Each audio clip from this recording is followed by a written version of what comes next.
Bonjour à tous et à toutes, on se retrouve pour une petite créa, on va dire une carte, un peu spéciale ou pas. J'ai décidé d'utiliser beaucoup de produits de la boutique Innovart et j'avais envie de voir si je pouvais scinder tout ce que j'avais eu chez eux. Et donc, c'est essentiellement beaucoup de produits. Je vais vous montrer ce que je vais utiliser. On va faire une carte, une grande carte, qui va faire 14,5, qui va faire, 15 sur 20, une base. Donc ça, vous prenez une base noire, du papier blanc craft de chez Action, ou alors le papier noir aquarelle de chez Action. Notamment, là, c'est du papier aquarelle. Je vais venir mater ma carte avec du papier craft, le papier craft épais de chez Action. J'ai fait donc 14, là j'ai pris 15, mais j'ai enlevé 1 cm pour faire un gros matage. J'ai pris un 14 sur, je ne sais plus, sur 20, puisque ça fait 21 sur 15, 14 sur 20, pour faire un gros matage. J'ai fait des coins comme ceci, donc avec cette petite perfo là, qui fait des arrondis et qui fait ce genre de coin rentrant comme ça.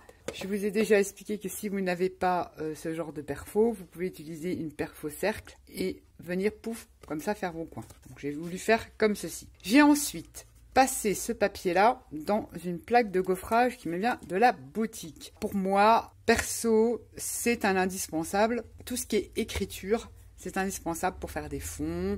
Et en plaque de gaufrage, il faut au moins en avoir une. Je la trouve trop belle, c'est de l'écriture comme ceci, en script très ancien, j'aime beaucoup. Donc j'ai passé mon papier dans ce classeur de gaufrage, je vais poser ça, je ne sais pas où, j'ai plus de place. Ça m'a donné ceci. Ensuite, comme je vais utiliser pour faire mon fond, éventuellement, je pense, des pigments, donc ça peut être des brous chauds. C'est vrai que c'est un coût, ces petits produits-là. Je vous ai mis un lien en barre de descriptif, moi je les ai achetés sur Amazon, c'est un lot. Certes, mais vous en mettez très peu car c'est des pigments très concentrés et vous n'ouvrez pas, hein, vous percez quand vous les achetez. Prenez un pic comme ça, vous percez tellement c'est fin et vous mettez ça.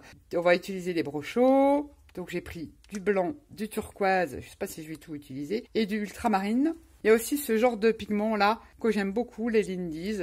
C'est ma préférée celle-ci, je l'utilise tout le temps. Pour utiliser ce genre de truc, ce genre de pigment, je me suis dit le papier, il a déjà été gaufré, va peut-être pas trop supporter un peu d'eau. Donc je me suis dit, je l'ai passé, mon papier, j'ai du mal, hein, avec du gesso transparent. Alors, vous avez du gesso blanc, noir et transparent. Là, c'est du gesso transparent. Bon, la marque Liquitex, mais ça, j'avais trouvé chez Noz pas cher.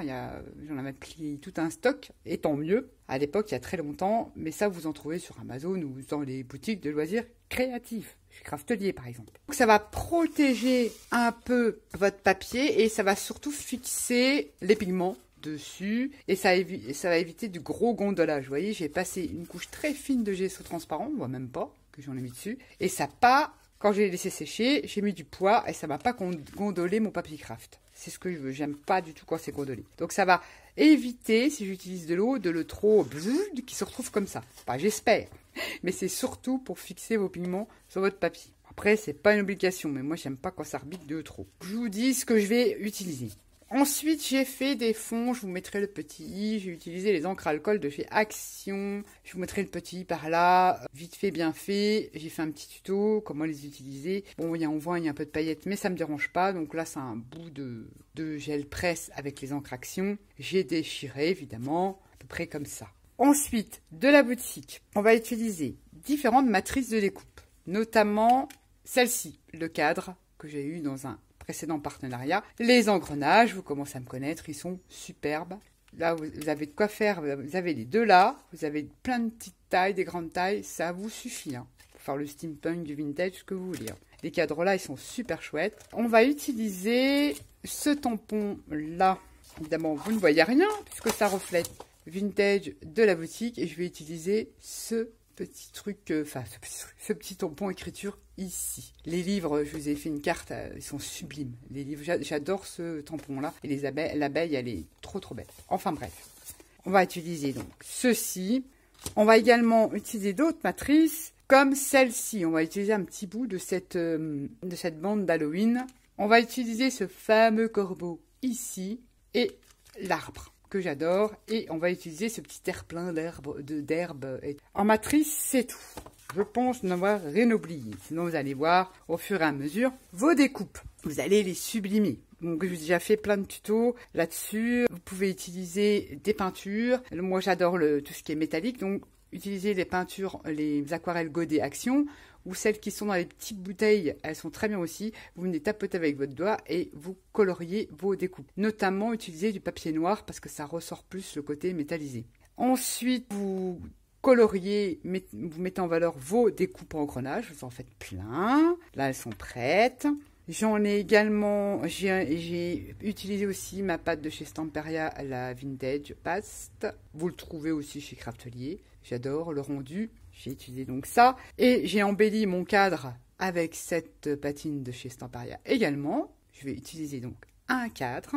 Mais elle va où la fille? Elle va où la fille? Ce que j'ai utilisé qui n'est pas de la boutique, ce sont les petits nuages que l'on a chez les Dies Action. J'ai pris du vieux livre, je l'ai cartonné. Là, j'en ai monté un en 3D parce que je vais faire différentes épaisseurs. Voilà, j'ai mis ça sur du papier aquarelle, du vieux livre. Et je suis venue les coloriser, on va dire, avec des pastels que j'ai trouvés chez Aldi qui sont très bien. Des pastels à l'huile. Petit côté bleu comme ça. Ensuite, vous vous souvenez, dans un All Nose, j'avais trouvé, je l'utilise beaucoup, washi de chez Studio Light. Alors, je ne sais pas trop, je l'ai collé sur, pareil, du papier 300 grammes de chez Action. J'ai ramassé ce que j'avais mis comme peinture sur mes embellissements comme ça, puis ça m'a teinté un peu mon sentiment. J'en ai pris 2 parce que je ne sais pas lequel je vais mettre. On va utiliser, pareil, les dies avec les pieds de sorcière, donc des découpes noires. J'en ai fait 2. On va utiliser le dies arbre. Je l'ai doublé. Alors ça se découpe très très bien. Alors ce genre de truc là, vous en trouvez très souvent. Enfin moi j'en trouve très souvent. C'est des espèces de mousses comme ça chez Nose. Bien tout le temps. Moi chaque fois que j'y vais, j'en ai tout un stock. Donc et ça c'est bien pratique quand on veut faire des shakers. Donc j'en ai en noir, j'en ai en gris, j'en ai en blanc, différentes couleurs. Je vais y arriver. Et regardez, pas arraché ni rien. Hein. Ça passe nickel. Les dies ont découpé ma mousse. Hein. Et pourtant c'est des petits trucs. Bon, vous faites attention. Quand vous enlevez votre découpe, de pas arracher forcément, mais ça découpe super bien, hein, la preuve. Hein. Et ça fait 5 mm d'épaisseur. Ça vous évite de faire 50 découpes, parce que je voulais quand même du relief. Donc j'ai collé ma mousse avec ma découpe noire arbre. Donc là, ça fait une légère ombre, ce n'est que mieux. Vous voyez, j'ai fait une découpe arbre, là, parce que je vais en faire 2. Et vous avez ma mousse. Donc elle s'écrase un petit peu dans la machine, mais ce n'est pas grave. Sur cet arbre-là, j'ai collé donc à l'envers le terre-plein qui est dans ce combo de dies. Et je vais venir coller mon papier découpe noir arbre sur ma mousse grise. Et j'ai fait dans du papier blanc le dies avec toutes les tombes. Je n'ai pris que cette partie-là. Vous allez voir pourquoi après. Je vous montre tout le matériel parce que je pense que je vais mettre tout ça en musique. Et je vous expliquerai un petit peu ce que j'ai fait à la fin. Le personnage corbeau. J'ai fait 2 découpes parce que je voulais qu'il ait le visage et le bec blanc. Et je voulais une petite ombre là parce que dans ma tête, dans ma tête, on n'est pas tout seul, mais bon, ça me fait penser à un homme d'église. Bah, je sais, c'est pas très gentil, la représentation, mais bon, vous comprendrez après sur le tag le message, parce que forcément, il y a un message dans pratiquement tout ce que je fais. Après, chaque personne l'interprète comme il le veut. Mais donc, j'ai pris ce Monsieur Corbeau, j'ai fait 2 découpes, une blanche, une noire, que je suis venue, j'ai découpé le chapeau et le bec, et je suis venue coller ça dessus. Je pense que je n'ai rien oublié. Les engrenages, les brochots, un petit tapis pour faire un peu de tamponnage. Ah oui, de l'encre noire. Là, on va prendre de la Versafine. Bon, pour commencer votre fond patouille, prendre n'importe quoi, même un papier teinte au café, on va venir utiliser le tampon écriture en noir. J'ai envie d'en tamponner un peu partout. Là, quand on fait des fonds, on n'est pas dans la précision et dans le parfait. C'est histoire de créer un petit fond. Et voilà, très sympa ça aussi. Les tampons, plaques de gaufrage, classeurs de gaufrage et les tampons écriture, c'est presque un basique. On peut le mettre on peut l'allier à toutes les sauces. Voilà. J'ai fait un tampon comme ça, ni vu ni connu. Ça décore un petit peu. Donc là, on va prendre son papier craft qu'on a embossé dans notre classeur écriture ou un autre classeur. Hein. Vous avez des fleurs, des feuilles, il y avait plein. Et on va venir jouer avec les brochots. Voilà, je vais vous laisser en musique, tranquillou.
se retrouve à la fin. Donc j'ai mis des petites gouttelettes de gesso. C'est vrai que j'aurais pu cacher certains éléments, mais je n'avais pas envie. J'avais envie que ça donne une impression de floutage. J'ai collé, vous avez vu, des demi-perles dans les couleurs vert, bleu. Ça c'est le désengrenage hein, que j'ai monté comme ça. Les petites papates là. Bon, imagine ma vie montée en fait comme le reflet de l'arbre. Je vais me mettre comme ça, vous verrez bien. Bon, je le trouve pas mal. Alors maintenant, le vrai challenge, c'est de faire une ATC coordonnée. Ça, vous verrez ça dans la prochaine vidéo. Voilà, je n'ai plus qu'à faire une petite ATC coordonnée à ma petite carte. Alors, je ne sais pas encore, je vais voir comment elle se comporte. Je pense que je vais venir la redoubler. Bah déjà, vous avez vu, c'est ça, là, quand on patouille. Je vais venir la redoubler parce que je ne supporte pas une carte gondolée. Enfin, c'est mon point de vue. Je ne sais pas si je la mets vraiment sur un truc fixe, avec double face, quand ça sera bien sec, ou je remets du papier aquarelle noir derrière pour consolider. Je verrai bien. Bon, c'est une grande carte hein, qui fait 20 cm sur 15 que j'ai réalisé en fait avec tous les découpes que j'avais autour de moi, de mes partenariats et essentiellement comme j'avais une Lovart de sortir sur mon bureau, j'ai fait essentiellement avec les produits de la boutique. Je suis plutôt contente parce qu'on peut faire des super choses, mélange de dies Halloween et vintage, engrenage et tout. Je suis contente. Voilà mes abonnés. Sur ce, je vous fais à tous et à tous des gros bisous. Et on se retrouve pour l'ATC coordonnée. Bye bye!